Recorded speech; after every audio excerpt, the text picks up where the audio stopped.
নমস্কার।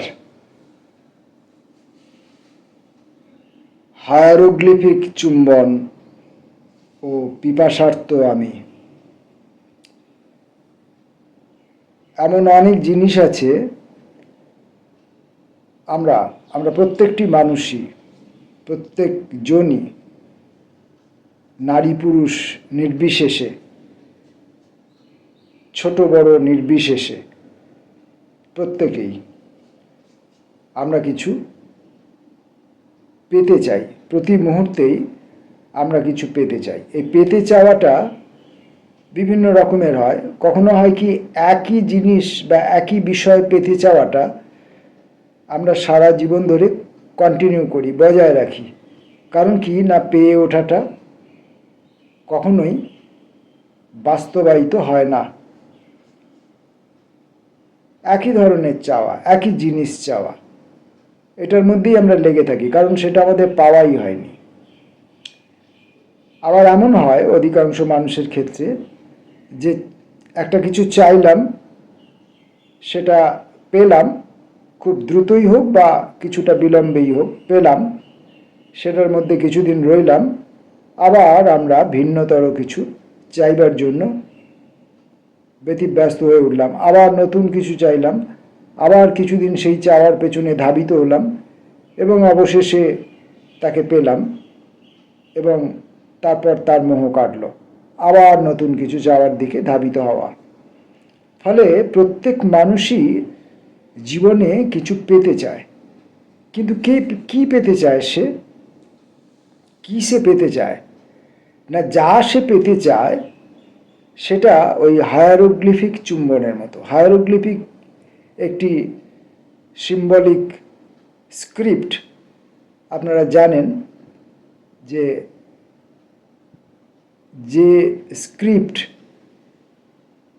পরবর্তীকালের মানুষদের কাছে ছিল দুর্বোধ্য, যা শুধু একটা দুর্বোধ্য ছবির মতো, একটা দুর্বোধ্য সিম্বলিক কিছু হেঁয়ালির মতো,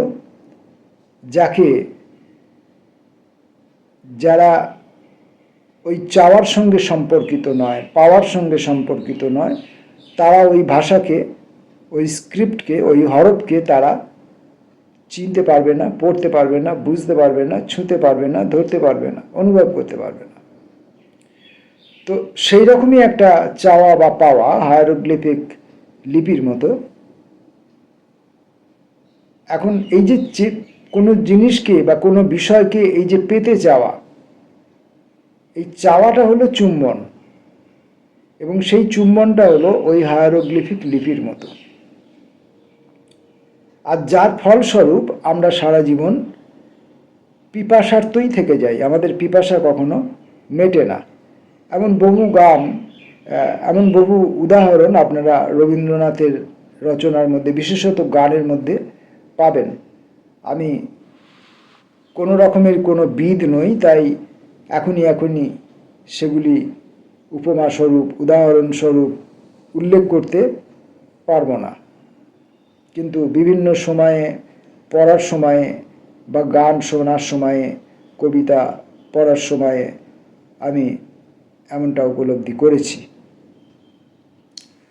আজকে সেই হায়ারোগ্লিফিক চুম্বনের কয়েকটি অগোছালো বিন্যাস। এই যে প্রকাশ্যে ঘুরে বেড়াচ্ছি অপ্রকাশ্যভাবে, এও এক অজ্ঞাতবাস। আরও কিছুটা অজ্ঞাতবাস আমার দরকার। যুদ্ধ যে আমার কাছে তার অস্তিত্ব ভিক্ষা করবে নতজানু হয়ে, তার জন্য আমাকে রাবারের মতো নম্র হতে হবে। যুদ্ধের হাঁটুতে ব্যান্ডেড লাগিয়ে দিতে হবে যেন তার ক্ষত সেরে যায়। এই অপ্রকাশ্য আবরণহীনতার লজ্জা আমাকে দংশন করুক। আমি দংশনের জন্য বিষ দাঁত সরবরাহ করব তাকে। যে বিষ উপহার দেব তাতে মৃত্যু নিশ্চিত হলেও ময়না তদন্তের যাবতীয় তদন্ত নিষ্ফল হবে। এই যে আমি শস্যভূমি থেকে দূরে থাকতে বাধ্য হচ্ছি, এই বাধ্যতাই একদিন আমাকে ফিরিয়ে দেবে অধিকার অর্জনের সাম্প্রতিক আপডেট। একটা অগোছালো বিন্যাস আমাকে সাজিয়ে চুলছে তোমাকে জারুল করতেছে। একটা অগোছালো বিন্যাস আমাকে সাজিয়ে তুলছে, তোমাকে জারুল করতেছে। আঘাত পেলে বোঝা যায় পেয়েছি। কষ্ট হয়, ফোসকা পড়ে, ফেটে গিয়ে ঘা হয়। যেটা পেয়েছি সেটা সারে জলে বাড়তে থাকে। বর্ধমান ক্ষত থেকে গড়াতে থাকে পুঁজ। পেয়ে যে আমি নীল হয়ে গেছি দেখাই সকলকে। যে দিয়েছে তার বড় অপরাধ, ফাঁসি হোক। যাবজ্জীবন জ্বরে এত ইট পাথর, জীবে এত ইতর থাকতে কেন আমাকে সে দেবার জন্য বেছে নিল? নিতান্ত পামর। যে দিয়েছে তার বড় অপরাধ, ফাঁসি হোক যাবজ্জীবন। জ্বরে এত ইট পাথর, জীবে এত ইতর থাকতে কেন আমাকে সে দেবার জন্য বেছে নিল? নিতান্ত পামর। স্বয়ন্ত নির্মল, আকাশ তাহার ব্যাপ্তিতে বিস্মিত। জলও এত তরলতা কল্পনা করে না। লজ্জায় কুণ্ঠিত বিশেষণগণ। দিলে নাকি বোঝা যায় না, দিয়ে যে রক্তাক্ত করেছে বোঝে না।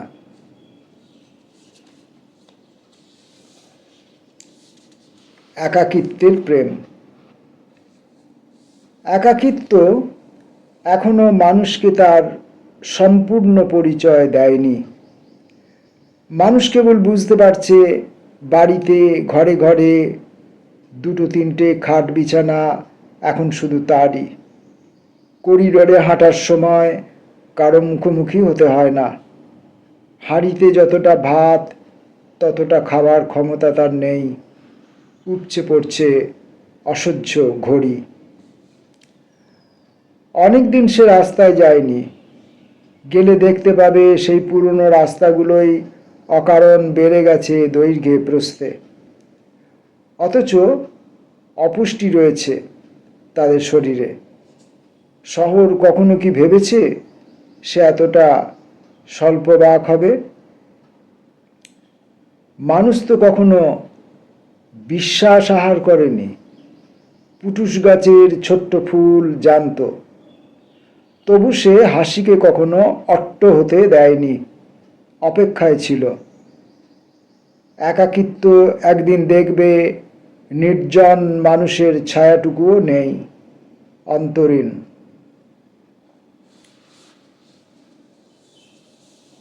পরের হায়ারোগ্লিফিক। সজাগ রয়েছি। ভালোবাসার অপ্রয়োজনীয়তা বিষয়ে তুমি খুব সচেতন। সেজন্য আদপে আমার কোনো অনাগ্রহ নেই তোমার প্রতি। কিন্তু যে শেকল তোমাকে জড়িয়ে জড়িয়ে আদর করছে তার দিকে সজাগ রয়েছি। যখনই সে তার অভিসন্ধি প্রয়োগ করবে, হাতুড়ি আমাকে সাহায্য করবে। জলে কুমির আর ডাঙার বাঘ এরা তোমার রূপের কদর করবে না, হয়তো জানো না। ভালোবাসার অভাবে এদের সাহসের পুষ্টি বাড়ে। আর তুমি তো ভালোবাসাকে ডাস্টবিনে।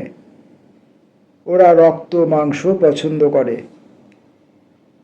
তুমি তো কখনো মিছিলে যাওনি, বস্তুটা কেমন দূর থেকেও দেখোনি। সেই মিছিল এগিয়ে আসছে পৃথিবীর বিভিন্ন রাস্তা বেয়ে তোমাকে বাঁচাতে। যদি নিজের সঙ্গে কখনো দেখা হয়, ছুঁয়ে দেখো, খুব গান পাবে। আছি হায়ারোগ্লিফিকে। গাছটাকে তুমি উপড়ে ফেলতে চাইছো, এটা অন্যায়, প্রতিবাদ করছি। এই লাইনটুকু কবিতায় লেখা যাবে না, কবিতার রহস্য নষ্ট হয়ে যাবে। উন্মাদের অর্থ যদি পাগলই হয়, তবে তার লেখার কি দরকার?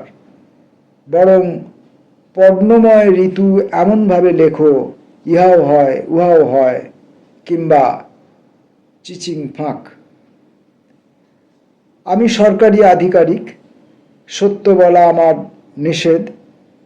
এক সান্ধ্য ভাষায় কবিতা লিখি, বিনাশ সম্পর্কে এমন এমন বিশেষণ ব্যবহার করি যাতে চুরি যাওয়া সূর্যমুখীকে নিয়ে ধন্দে পড়েন ভিনসেন্ট।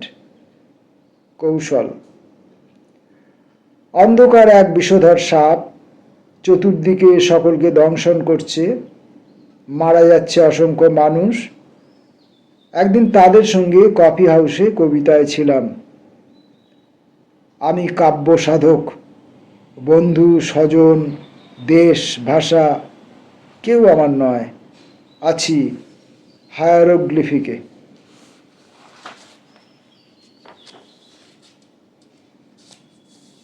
আয়না এক প্রহরী। সাপ দেখলে ভয় পাই, অচেনা কুকুর দেখলে। যদি কখনো শেয়াল আমার সামনে এসে পড়ে, সে নিশ্চয়ই ভয় পাবে না।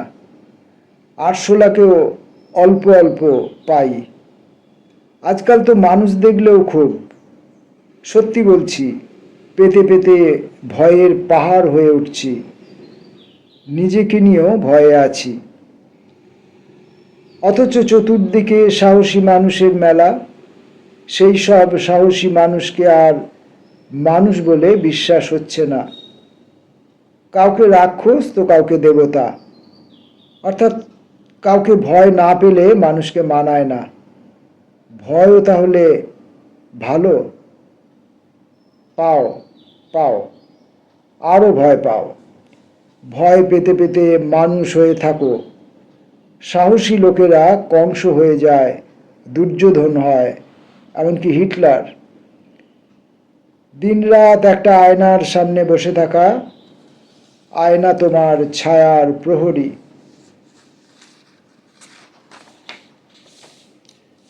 আমরা হায়ারোগ্লিফিকগুলি বোঝার চেষ্টা করছি। ফাঁকা আওয়াজ। লিখবো করছি যেটা, লিখে ফেলতে পারলেই ফাটাফাটি কাণ্ড হবে একটা। এতকালের নোবেল লরিয়েটরা লজ্জায় অধোগতন হবেন। সূর্যই সকল শক্তির উৎস বলে এত মিথ্যা প্রচার হয়ে যাবে ফুটো কড়ির মতো। সর্বশক্তিমান ঈশ্বর পড়ে থাকবে রাস্তার ধুলোয়। মুচকি চাষি জানে আসল সত্য। গত মরশুমে নবান্নের আগে ফসল কাটতে গিয়ে দেখল গাছের গথর থেকে যে আশা জন্মেছিল তার আগড়া মাত্র সম্বল হাতে। স্বপ্নের ভবিষ্যৎই শুধু হয় আনন্দদায়ক। মুচকি চাষি জানে আসল সত্য। গত মরশুমে নবান্নের আগে ফসল কাটতে গিয়ে দেখল গাছের গতর দেখে যে আশা জন্মেছিল তার আগড়া মাত্র সম্বল হাতে। স্বপ্নের ভবিষ্যৎই শুধু হয় আনন্দদায়ক। মরবো করে এত যে হুমকি দিচ্ছি, জানি ফাঁকা আওয়াজ মাত্র। পায়ে ধরে সাধবে কি কেউ? মরো বাবা মরো, জায়গা ফাঁকা করো। ভাঙবে ভাঙবে, ভেঙে পড়বে আকাশ। মাথা গুজবার উপায় কি হবে?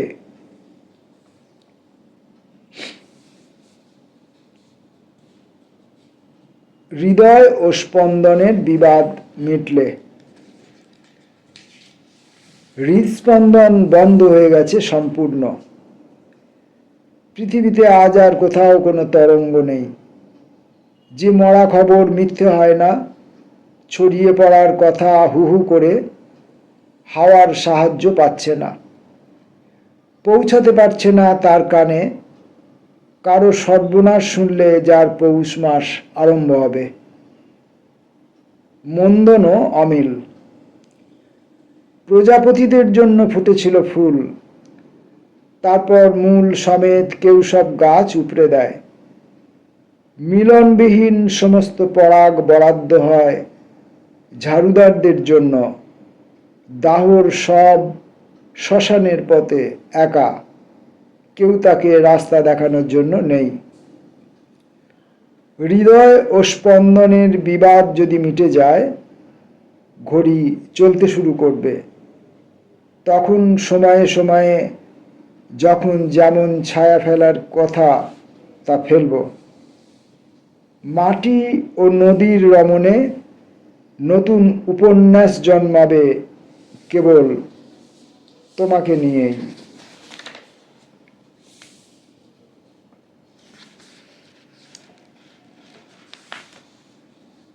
তোমার পায়ের শব্দ। বিকাল পড়ে গিয়েছিল। কুড়িয়ে এনে পাটে পাটে ভাঁজ করে ঢুকিয়ে রাখলাম ঘরে। আলো ক্রমশ কমের দিকে, যেমন হয়। যেহেতু মানুষে মানুষে গোলার্ধের সংখ্যা ইদানিং বাড়ছে, শুধু সেই কারণেই নয়, আমার অসুখে তুমি অকারণ উদাসীন রঙে। রাত্রি আমার কাছে বেশ স্পষ্ট হয়ে আসে। ল্যাম্পপোস্ট আর ওয়াচ টাওয়ারের নির্জনতা দেখতে পাই সহজেই। টেলিফোনের উন্নাসিক অমনোযোগিতা পেয়ে রাত কেটে যায় তীর তীর। একদিকে দিনের সংখ্যা বাড়ে, কমে অন্যদিকে। তাদের আধান যথাক্রমে ঋণাত্মক ও ধনাত্মক। আহ্নিক গতির মায়া বড় বিচিত্র। তোমার পায়ের পথ তোমাকে পৌঁছে দিক অসীমের কাছে।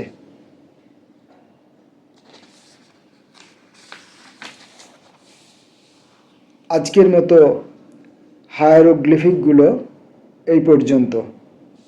দেখা হবে পরে আর একদিন, অন্য সময়ে। নমস্কার।